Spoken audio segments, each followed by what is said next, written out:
Comenzamos con nuestros episodios de Riesgo Conectado, un espacio para compartir con los principales referentes de seguridad, para escucharlos, para ver lo que por un lado dice la teoría, por otro lado la experiencia práctica nos trae como enseñanzas y sobre todo compartir un momento.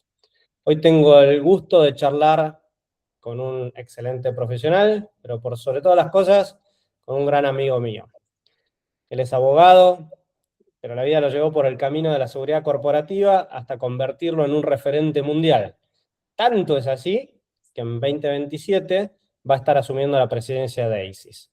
Pero más allá de los títulos, desde mi punto de vista y mi experiencia en intercambiar un montón de charlas informales y un montón de espacios que enriquecen un poco la mochila de conocimientos mía, es alguien que entiende como pocos el cruce entre la estrategia, entre la parte teórica y sobre todo cómo es la protección de activos en forma práctica, cómo eso lo bajamos al terreno. Entonces, con nosotros está Pablo Colombres. Te agradezco muchísimo, Pablo, por tu tiempo. Y si te parece, empiezo por tu trayectoria, por tu identidad profesional, sabiendo que empezamos empezamos hablando de que sos abogado, pero terminaste construyendo una carrera muy fuerte, ¿eh? Una carrera que creo que muchos les hubiese encantado tener o les gustaría tener. Y mi primera pregunta es, ¿qué fue lo que te hizo el clic para entrar en este mundo? ¿Cómo sentís que esa formación jurídica tuya moldeó tu manera de entender los riesgos, las personas y las organizaciones en sí? Perfecto. Bueno, primero agradecerte, Chachi. Es una honra, como dicen acá en Portuñol, estar con vos y contar conmigo para siempre, para lo que necesites. Bueno, terminando el colegio, decían por ahí, ¿no? Serás lo que serás o serás abogado. No tenía muy claro lo que quería en esa época. Entré un poco en el mundo jurídico para tener más herramientas para enfrentar por ese lado y también por descarte, ¿no? No te la voy a mentir a esa. Mi primer trabajo fue en una exportadora de carne, poca gente lo sabe, eso, una parte administrativa. Y después me metí en la famosa Movicom, ¿no? Muchos años atrás, en la parte jurídica, donde acabé en la parte más de contratos, de oficios, respuesta a oficios, y eso me ayudó de alguna forma a ir acercándome a la cuestión de las fuerzas policiales y demás, a la cuestión de fiscalías, y fui entendiendo que eso me despertaba, ¿no? Un propósito, unas ganas de hacer algo más y poder contribuir. La respuesta correcta es que caí ahí por accidente, como muchos de los que trabajamos en seguridad. A veces somos los últimos que quedamos en la sala, ¿no? Cuando hay un problema y levantamos la mano. Eh, y de la parte jurídica me fui más para la parte de seguridad en cuanto a atender canales de ética, ¿no? Y a cuestiones más ligadas con la parte de investigación corporativa, de inteligencia y demás. Y ahí fui encontrando una pasión, ¿no? La verdad que como nunca ejercí como abogado, ser abogado me ayudó en muchos aspectos ligados a esa cuestión de saber las leyes, los límites, la gobernanza, la estructura y me ayudó mucho en la tomada de decisión. Bueno, entonces, de la mano con esto último perdón, con lo que venías mencionando de que te dio herramientas, que por ahí no ejerciste la profesión de abogado, pero sí que fuiste buscando espacios y viendo la seguridad como un socio estratégico del negocio, sabemos que durante años a la seguridad, y los que somos un poco más viejos, habiendo hablado de que estuviste en Movicom, probablemente haya mucha gente que tenga que googlear de qué es. Eh, pero bueno, durante años a la seguridad se la vio como el área que ponía límites, que en algunos casos hasta que aprieta un botón verde ingresa, rojo no ingresa, que pone candados o controllers y deja de lado un poco esa funcionalidad que nosotros queremos, hemos charlado muchas veces, de ser enablers del negocio y no stoppers, no ser aquellas personas que cuando entran a una sala las ven como, uff, llegó el de seguridad, me va a restringir algo, sino como, llámenlo porque nos quedamos últimos en la sala tratando de resolver hasta el último detalle. Pero hoy, cuando se hacen bien las cosas, parece que la seguridad ocupa otro lugar. Vos, en este rol que tenés, tanto en tu trabajo como en ACES en sí, y interactuando con un montón de empresas por un lado y un montón de profesionales de seguridad, ¿cómo ves el rol de la seguridad en las organizaciones actuales? Y sobre todo, ¿qué tiene que hacer un líder de seguridad para realmente convertirse y consolidarse en ese socio estratégico del negocio? Perfecto, excelente pregunta y después de haber pasado muchos años en seguridad y esperando que faltan mucho más todavía, entendemos que en el principio, ¿no?, solo se podía trabajar en seguridad si fuiste parte de una fuerza armada, una fuerza policial, y bastaba solo con haber tenido ese cargo para poder tener la oportunidad, ¿no? El maestro Jorge Creado mucho tiempo decía que para ser un vigilador tenías que hacer no sé cuántas horas, pero para ser gerente no necesitaba ninguna hora de capacitación, ¿no? Para tener el certificado.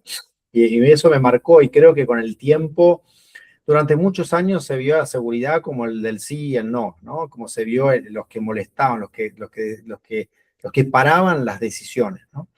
Y yo creo que el mundo de la seguridad fue evolucionando y sobre todo vemos en otros países, después de haber tenido también experiencias internacionales, poder entender cómo fue cambiando el negocio, fue cambiando la visión, donde la seguridad de alguna forma nos ayuda a tomar una decisión que puede ayudar al negocio, cómo mudar los enfoques, ¿no? De decir, yo quiero colocar este control de acceso, este programa específico de protección de algún activo y cómo eso va a generar algún beneficio en el negocio, ¿no? Entonces lo que estamos viendo es que el profesional de seguridad fue cambiando de ser una persona que decía todo que no, a ser una persona que para tener un sí necesita explicar cómo su programa de seguridad, cómo las medidas que quieren tomar van a ayudar a que el negocio sea más sano, más saludable y redituable en el tiempo, ¿no?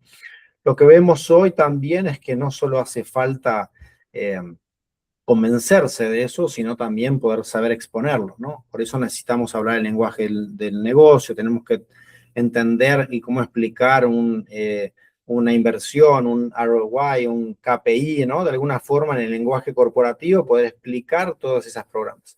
Porque si no lo sabemos explicar, no vamos a poder obtener recursos. Desde el momento que vemos a la seguridad como un costo y no como una inversión, es donde nos ponemos en esa posición, ¿no? Entonces yo creo que por un lado tenemos que entender técnicamente de seguridad y tenemos que hablar el lenguaje de negocios y tener la capacidad de poder transmitir. Tenía un americano que decía que necesitamos tener soluciones de seguridad para problemas del negocio, ¿no? Que ese debería ser, de alguna forma, el norte por el cual vamos. Bueno, esa última frase te la voy a sacar porque nos abre un poco la cabeza, ¿no? Hemos charlado 1000 veces, sabes que soy bastante picky con los KPIs, creo que hemos desarrollado en conjunto, porque vos me acompañaste desde el inicio en la creación del equipo de Loss Prevention en Mercado Libre, y más de una vez has visto los primeros tableros y ahora evolucionados mucho más, en donde por ahí hace 7 años atrás muchas personas tenían algunos KPIs fijos, y a mí siempre me gusta pensar en KPIs que realmente me permitan explicar el retorno de esa inversión que vos mencionabas, pero de una manera menos estructurado, menos a la vieja usanza, y de una manera más de cómo realmente nos establecemos como enablers del negocio, cómo nosotros vamos a potenciar.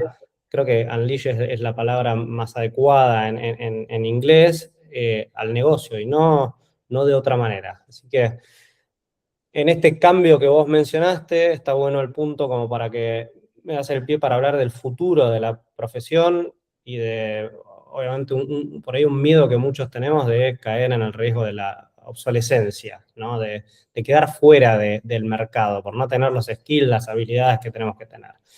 El mundo está cambiando a una velocidad enorme, inteligencia artificial está por todos lados, creo que se habla mucho más de lo que se conoce, creo que se aplica mucho menos del potencial que realmente tiene. En el caso, con una mirada muy mía, la inteligencia artificial no tiene que pensar por vos, tiene que ser tu copiloto, o por lo menos así me lo han enseñado al principio. Pero también hay ciberamenazas que antes no estaban, hay una logística autónoma que te genera nuevos riesgos, el crimen organizado con toda la parte, los cambios geopolíticos, también tiene nuevos modelos de, llamémoslo, de negocios. Y en esos cambios, en eso prepararse para el futuro, ¿cuál crees que es el gran desafío de nuestra profesión para no quedar obsoleta, que para no ser reemplazada tan fácilmente por inteligencia artificial? ¿Y qué capacidades debería desarrollar un profesional de seguridad para seguir siendo relevante?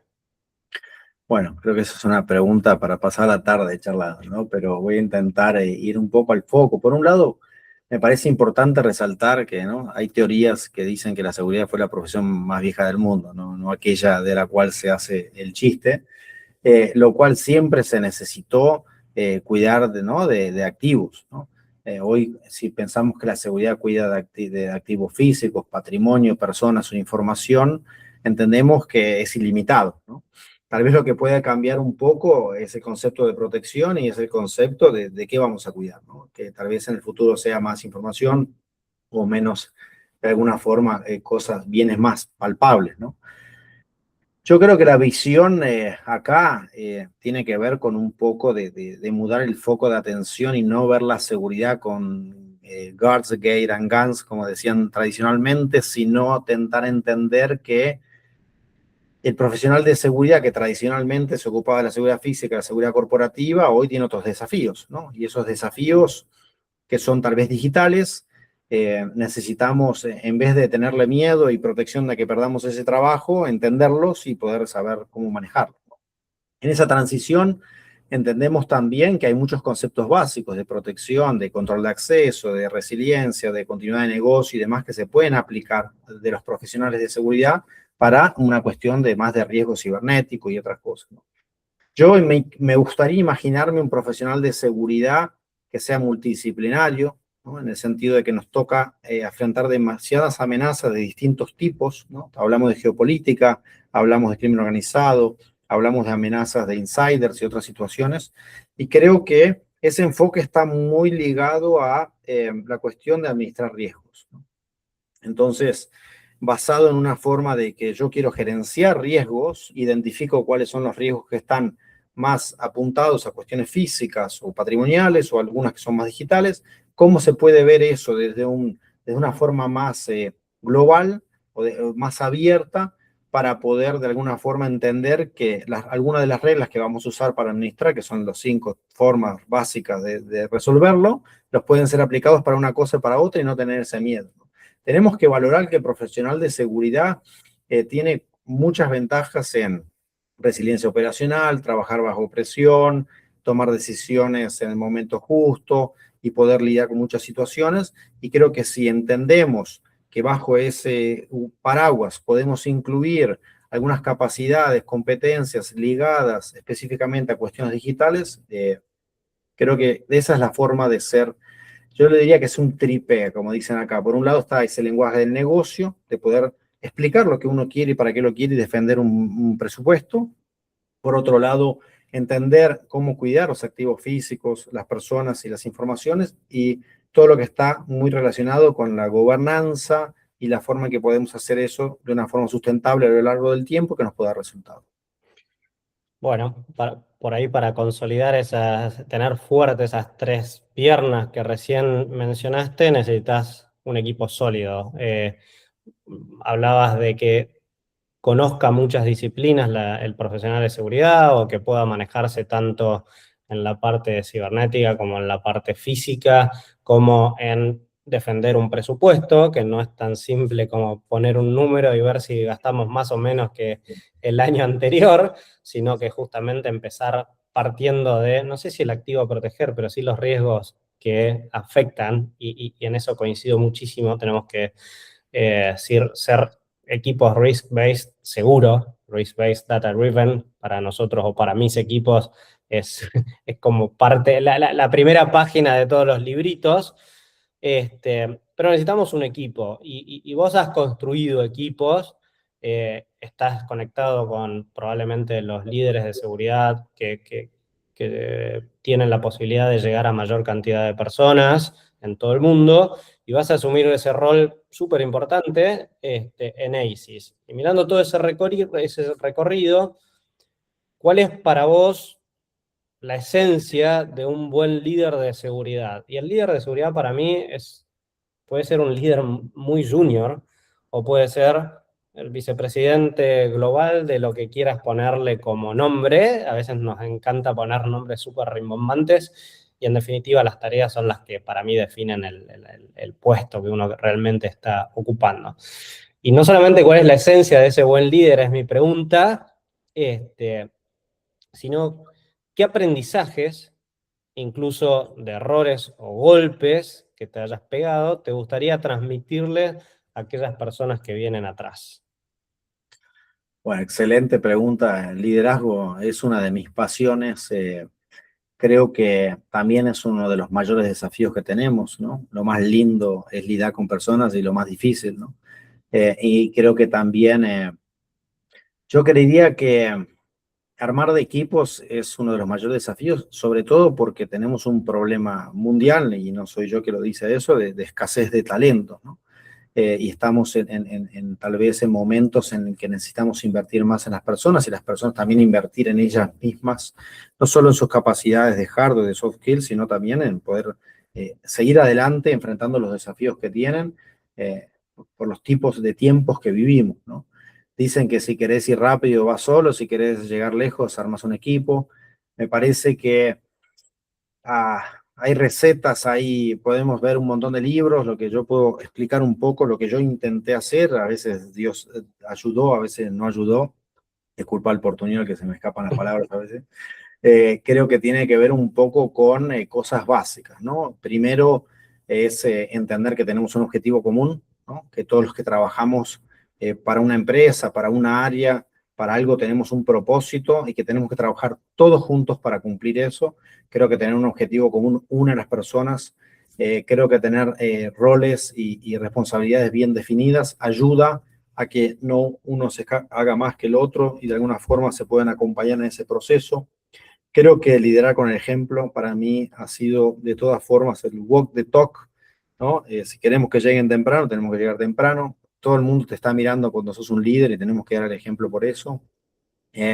Respeto, confianza, colaboración. Hay lazos que se generan afuera del escritorio, ¿no? Encontrar momentos para compartir de alguna forma, y explorar ese lado humano que nos conecta, que me parece que es muy importante, y a veces en las corporaciones lo dejamos un poco de lado. Estamos preocupados por el Excel, y estamos menos preocupados por almorzar juntos y saber cómo se llama la mujer, los hijos y demás. Y el liderazgo es un proceso, es un camino. Tenemos que, yo creo que siempre empezar por liderar nuestra propia vida, si queremos liderar la de otros, que es su mayor desafío, y también siempre aparecen cosas nuevas. Eh, y en ese terreno de liderar y de conocimiento, también tener la apertura de entender que en equipos multidisciplinarios tenemos distintas personalidades, distintos momentos y distintas situaciones, y que tenemos que tener la habilidad de comunicarnos con todos y eso. Pero siempre el objetivo común para mí es importante, el trabajo en equipo, y saber que uno puede poner el hombro, que siente el hombro del otro, que es muy importante. Generar esos momentos, ¿no? Experiencias compartidas que generan. Comunicación importante, feedback, se conversa, se ve, no para llenar un formulario, sino para sanar lo que hay que sanar y mejorar lo que hay que mejorar, y generar ese ambiente saludable de poder decirse las cosas sin, de alguna forma, herir sentimientos. Eso en cuanto a liderazgo, formación de equipos y demás, errores miles.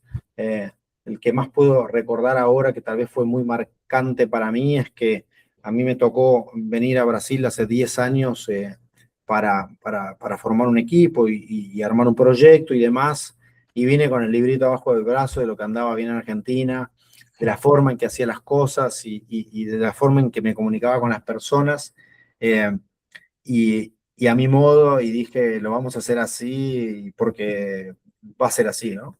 Y fue el golpe más fuerte que recibí en mi vida. en cuanto a formación de equipos y todo, porque yo creí que estaba avanzando bien las cosas de la forma que yo quería, la persona me decían sí, sí, sí, y a los 3, 4 meses me di cuenta que me estaba yo autocreyendo cosas que no existían, ¿no?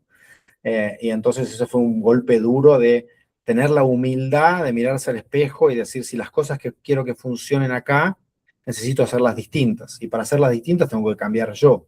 Y la forma de cambiar yo es a veces cerrar la boca, a veces respetar al otro en los tiempos y encontrar formas de autodesafiarse para que las cosas logren, porque el objetivo común está primero que el ego y que las formas en que uno está acostumbrado a hacer las cosas. Es natural, uno viene con una receta, pero bueno, la misma receta no sirve para hacer una comida u otra, y me parece que ese fue un desafío. Y también venir a Brasil, que uno cree que la cultura es tan parecida.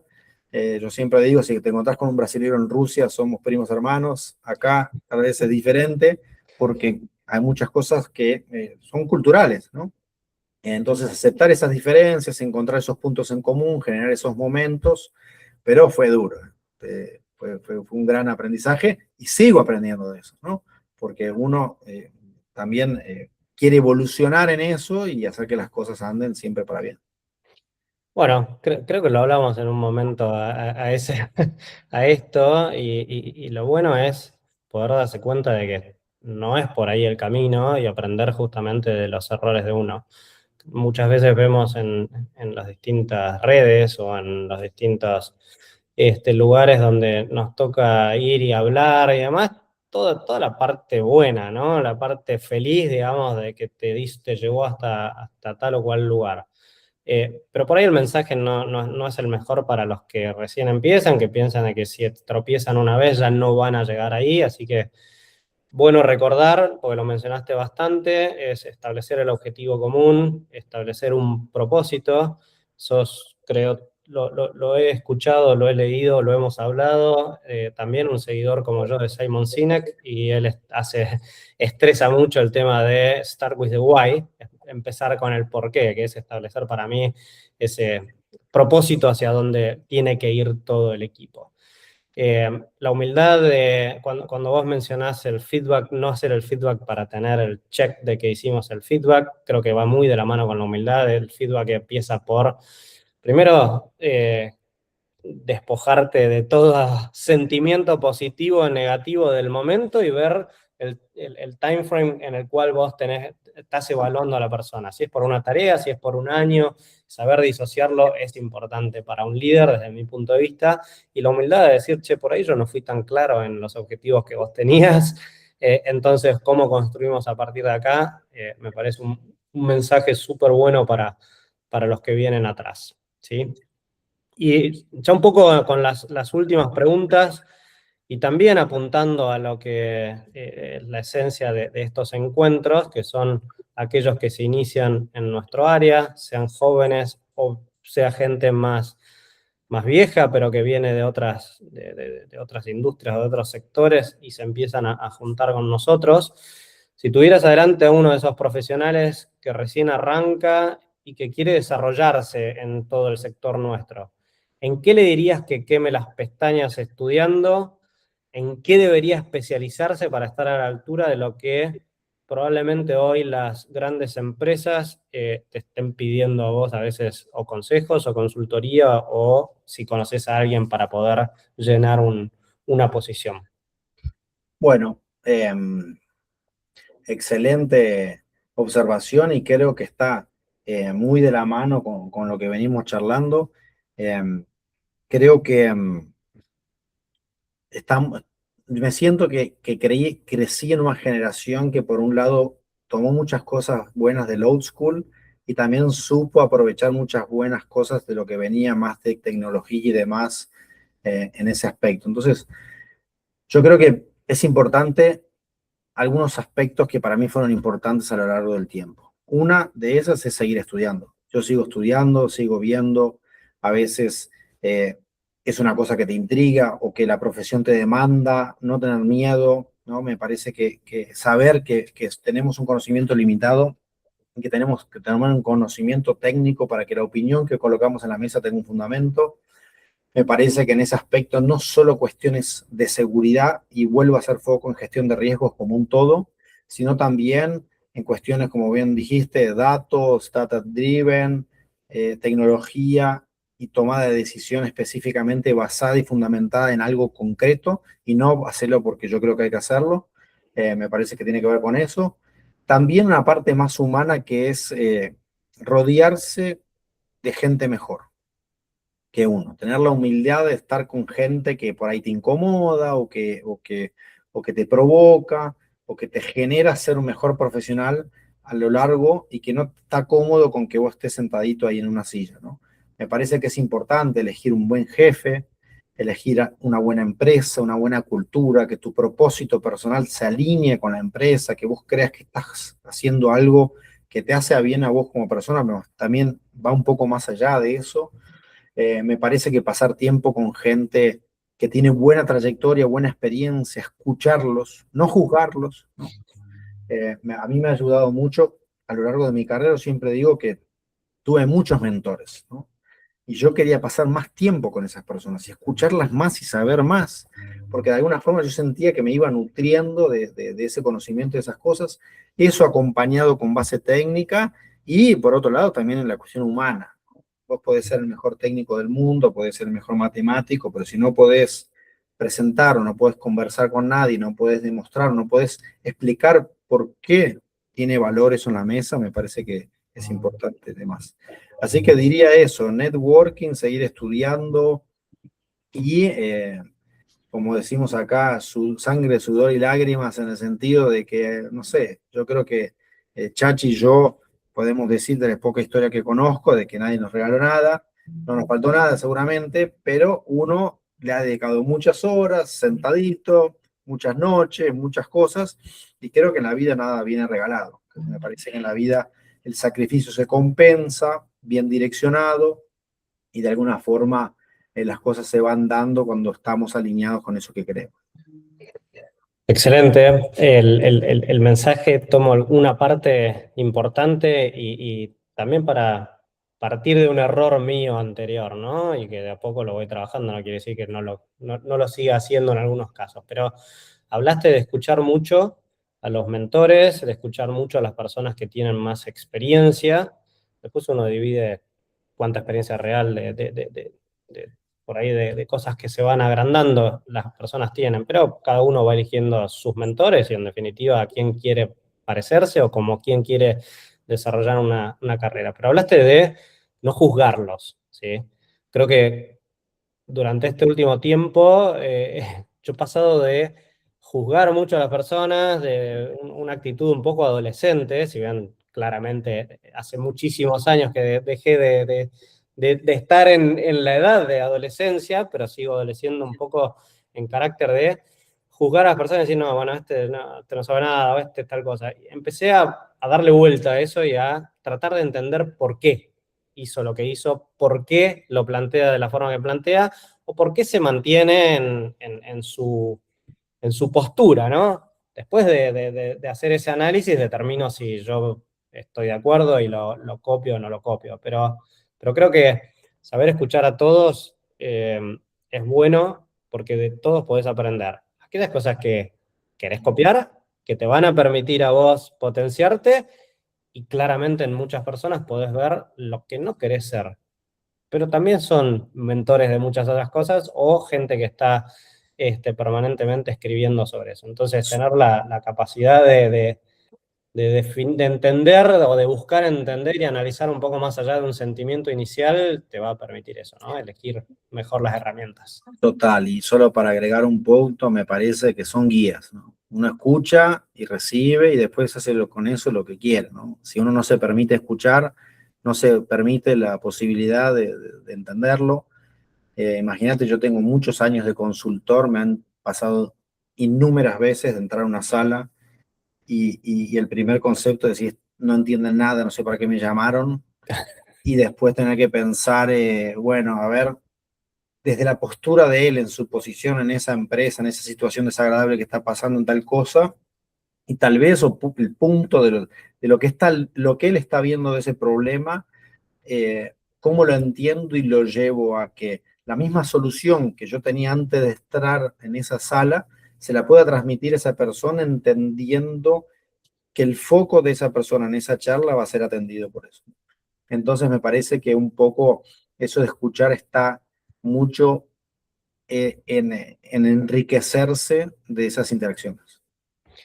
Buenísimo.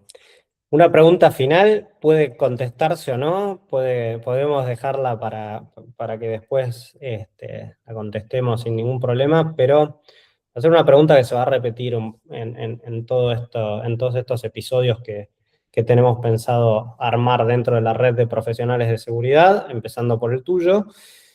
Y esa pregunta es, nosotros hablamos mucho de inteligencia artificial o escuchamos muchísimo hoy en día de inteligencia artificial. Parece que si en una oración vos no decís AI o IA, como quieras decirle, no va a estar bueno lo que vos decís. Pero para mí hay un montón de riesgos que todavía no están cubiertos por la IA y no van a estar en el largo o mediano plazo por lo menos. Y me gustaría saber si vos tenés identificados cuál es el riesgo de seguridad o los riesgos de seguridad que la inteligencia artificial aún no puede resolver y que los humanos sí lo hacemos bien. Bueno, yo creo que el tema de IA también es de larga charla. El avance y la cantidad de informaciones, que si era ChatGPT, que ahora es Claude, que si no es Claude, que es Gemini, que si tal cosa te eso, que si ese vuela al aire, este vuela más, ¿no? Me parece que hay algunos conceptos que nosotros queremos traer un poco acá, ¿no? El primero es tener claro cuál es el problema que queremos resolver y cuál es la herramienta mejor para resolver ese problema. Porque la gente quiere tener IA por tener IA y después está por ahí dando vueltas, ¿no? Entonces me parece que es importante. El otro tema importante es de governance, ¿no? De entender cómo estamos exponiendo la organización, no exponiéndola, usando tal tipo de IA y demás. Eh, Creo que es importante, mi consejo inicial es comenzar a usarla de alguna forma en un ambiente seguro para empezar a entender las capacidades y las formas y lo demás, ¿no? En cuanto a la seguridad, yo creo que ahí vamos a empezar a discutir. Por un lado, yo creo que el profesional de seguridad tiene que aprender a usar la IA para que sea funcional a lo que esa persona necesita, ¿no? Entonces yo creo que ese punto del profesional de seguridad está más ligado a cómo esa persona aprende a hablar, ¿no? Aprende a solicitar, aprende a manejarse, ¿no?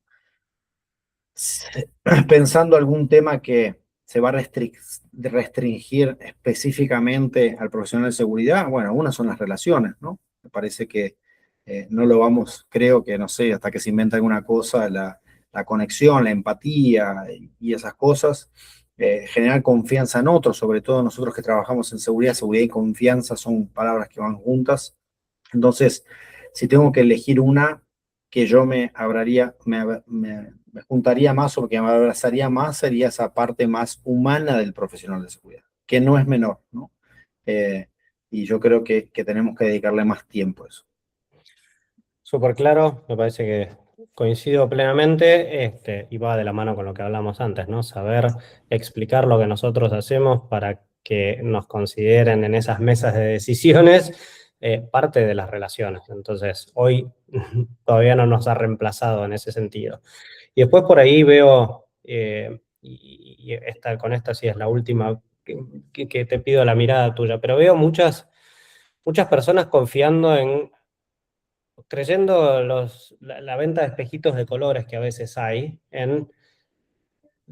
Iniciamos hablando de la analítica de video como algo que era súper revolucionario, que a todos nos gusta decir que los monitoristas no están viendo cámaras, sino que están gestionando eventos. Y mi experiencia es probablemente porque tengamos por mejorar muchísimas cosas por mejorar nosotros o no sepamos realmente hacerlo, pero en la práctica de todo lo que gestionamos en el día a día en mi empresa, que creo que es mucho hoy, tenemos un montón de profesionales capacitados en estos centros de control y monitoreo, pero no tenemos todavía alguna analítica de video que tenga el grado de asertividad que nos permita prescindir de las personas, y mucho menos el nivel por ahí, de asistencia de aquellos proveedores iniciales que vendieron la parte analítica. ¿Vos ves algo similar o nosotros estamos muy atrasados acá y ya está eso? en No, el mercado. no, yo creo que cuando vamos a las ferias, que me ha tocado viajar a mucho, uno ve mucha tecnología, muchos PowerPoint, mucha cosa comercial. eh, y a veces, en mi experiencia, que tal vez no sea mucha, uno va viendo que después a la hora de convertir eso en una ejecución, en un proyecto, en una cosa palpable, ese gap entre el PowerPoint y la vida real a veces es un poco amplio, ¿no? Entonces yo creo que el profesional de seguridad debería conocer las herramientas, el avance de las tecnologías, pero también tener la practicidad de entender cómo eso puede ayudar en un problema real, ¿no? Yo creo que la IA podría ayudarnos a sacarnos de encima, por ejemplo, en un operador de monitoreo, cuestiones más de automatización o de cosas más rutinarias, y que él pueda dedicar su raciocinio y su toma de decisión para situaciones que tenga tiempo más libre de cuestiones administrativas, rutinarias y demás, para poder dedicarse a lo que importa, ¿no? Entonces me parece que si la usamos con una herramienta para separar la paja del trigo y focar en lo que necesitamos, puede ser importante. Ese gap de lo que hablamos lo vemos, también vemos muchas empresas que quieren soluciones mágicas de un cohete que va a la luna, pero después pueden pagar o tienen un presupuesto para pagar un fitito en la esquina, ¿no? Estoy dando un ejemplo. Entonces, a veces esos mundos entre realidad y lo que acontece son un poco abiertos. Vamos a tener que, como profesionales de seguridad, saber administrar esas decisiones, esas compras y esa ejecución. Buenísimo. Bueno, Pablo, ya cerrando y sin quitarte más tiempo, aprovecho para pasar un mensaje para todos que recuerden que en un mundo de riesgos conectados, la mejor defensa es una estrategia integrada. Recién hablaba Pablo durante toda la charla de los distintos riesgos en los distintos ámbitos que el profesional de seguridad tiene que manejar. Te agradezco muchísimo. Vamos a iniciar nuestra serie de podcast o de encuentros con vos, porque creía que era súper importante la mirada de quien va a presidir una asociación que es líder a nivel mundial. Partiendo de esto y con toda la predisposición de otros grandes profesionales de seguridad, vamos a invitarlos a todos a que nos vayan siguiendo. Así que Pablo, de nuevo, muchísimas gracias. Sé que tenés agenda apretada, pero como alguna vez hablamos, para los amigos siempre hay tiempo. Siempre, siempre. Bueno, agradecerte, Chachi, estas conversaciones me parece que son útiles siempre, siempre aprendemos. Es una forma de devolver un poquito de lo que uno recibió y nada, contá conmigo, vos y todas las personas que hagan parte de la red de profesionales y estoy aquí a disposición por cualquier cosa. Gran saludo, que sigan bien. Gracias. Un abrazo y nos vemos con todos en el próximo episodio. Dale, abrazo, chao, chao.